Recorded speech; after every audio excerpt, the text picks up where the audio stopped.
Jeffrey Epstein ইস্যুতে জড়িয়ে মান সম্মান খুঁয়েছেন অনেক রথী মহারথী। এই তালিকায় যেমন রয়েছেন ব্রিটিশ রাজ পরিবারের সদস্য প্রিন্স অ্যান্ড্রু, তেমনি আছেন মার্কিন ফার্স্ট লেডি মেলানিয়া ট্রাম্প। বিশ্বের শীর্ষ ধনকুবের হয়েও এবার এই ইস্যুতে জবাবদিহিতার মুখোমুখি হচ্ছেন মাইক্রোসফটের সহ প্রতিষ্ঠাতা বিল গেটস। জেফ্রি অ্যাপস্টাইনের মামলা সংক্রান্ত গোপন ফাইলগুলো জনসম্মুখে আসার পর তীব্র বিতর্কের মুখে পড়েন এই ধনকুবের। প্রয়াত দণ্ডিত যৌন অপরাধী অ্যাপস্টাইনের সঙ্গে তার সম্পর্কের গভীরতা নিয়ে প্রশ্ন ওঠে।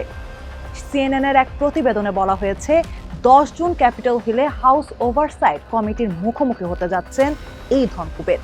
এটি এ যাবৎকালের অন্যতম হাই প্রোফাইল জিজ্ঞাসাবাদ হতে যাচ্ছে। মার্কিন বিচার বিভাগ কর্তৃক প্রকাশিত 30 লাখের বেশি পৃষ্ঠার নথিতে বিল গেটসের নাম শতবার এসেছে। এর মধ্যে সবচেয়ে রোমহর্ষক হলো 2013 সালের জুলাই মাসে অ্যাপস্টাইনের নিজের অ্যাকাউন্টে ড্রাফট বা খসড়া করে রাখা 2টি ইমেল। টাইপোতে ভরা সেই ইমেলগুলোতে অ্যাপস্টাইন দাবি করেন তিনি বিল গেটসের জন্য যৌন সঙ্গী এবং তার স্ত্রীর কাছ থেকে যৌনবাহী রোগ লুকানোর জন্য ওষুধের ব্যবস্থা করেছিলেন। তবে এই অভিযোগগুলোর কোনো আইনি সত্যতা মেলেনি। ক্যাপিটল হিলে জিজ্ঞাসাবাদের বিষয় নিয়ে কমিটির রিপাবলিকান চেয়ারম্যান জেমস কুমার বলেন, আমাদের কিছু প্রশ্ন আছে। আমি বিল গেটসকে কোনো অপরাধে অভিযুক্ত করছি না। আমরা জানি তিনি মিস্টার অ্যাপস্টাইনের সঙ্গে অনেক সময় কাটিয়েছেন। আমরা শুধু জানতে চাই তিনি কি জানতেন এবং কোনো কিছু দেখেছিলেন কিনা। তিনি আরও জানান, গেটসের সঙ্গে সব ধরনের প্রশ্নই উন্মুক্ত থাকবে। বিল গেটস শুরু থেকেই এই সমস্ত অভিযোগকে সম্পূর্ণ ভিত্তিহীন ও অবাস্তব বলে প্রত্যাখ্যান করে আসছেন। তার এক প্রতিনিধি সংবাদ মাধ্যমকে জানিয়েছেন, এই দাবিগুলো একেবারে অযৌক্তিক এবং সম্পূর্ণ মিথ্যা।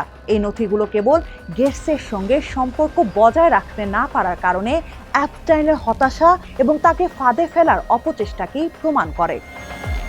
চলতি বছরের ফেব্রুয়ারিতে এক সাক্ষাৎকারে বিল গেটস নিজের অনুশোচনা প্রকাশ করে বলেন, আপাত দৃষ্টিতে জেফ্রি নিজের কাছে একটি ইমেল লিখেছিলেন যা কখনো পাঠানো হয়নি এবং এটি সম্পূর্ণ মিথ্যা।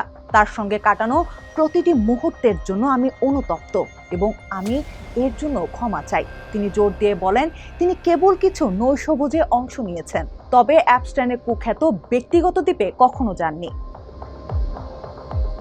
2008 সালে অ্যাপস্টাইন যৌন অপরাধে দণ্ডিত হওয়ার পরও বিল গেটস তার সঙ্গে সম্পর্ক বজায় রাখায় রাজনৈতিক মহলে তীব্র উদ্বেগ তৈরি হয়েছে।